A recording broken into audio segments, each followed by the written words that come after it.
Bonjour et bienvenue pour ce nouveau Nano Shiur, le cours destiné aux lecteurs de la newsletter de Tilsit. Cette semaine, dans la paracha de Shelach Lecha, nous allons voir à la fin de la première montée que Moshe Rabbeinu, Moïse, appelle son élève Yehoshua. Il s'appelait auparavant Hoshea. Il transforme donc son prénom de Hoshea à Yehoshua.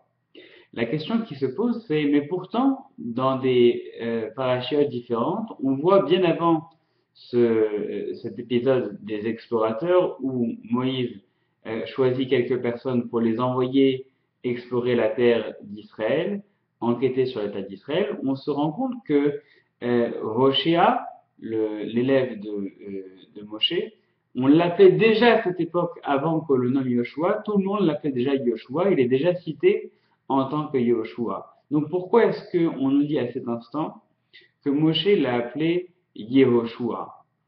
Il s'appelait déjà Yehoshua d'une certaine façon, puisque certains l'appelaient déjà comme ça.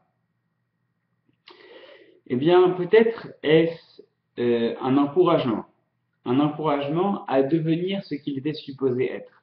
Moshe envoie Yehoshua, envoie ce jeune Hoshea qui est à côté de lui et lui dit, écoute, maintenant, c'est une épreuve qui t'attend, c'est l'épreuve de la vérité.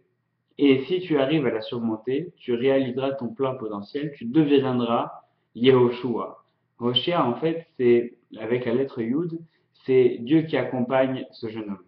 Si ce jeune homme devient véritablement celui qu'il est destiné à être, alors il réalise son plein potentiel et devient Yehoshua.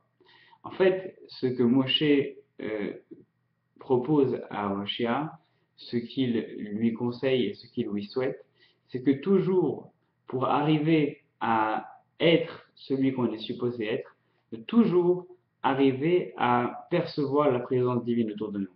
Si Hoshea n'analyse la terre d'Israël que grâce à Dieu qui l'accompagne, alors il devient Yehoshua. Si on arrive à percevoir la présence de Dieu dans tout ce qui nous entoure, nous devenons des personnes différentes. Et alors, Moshe ne transforme pas son nom, il ne fait que lui conseiller d'exister selon son plein potentiel.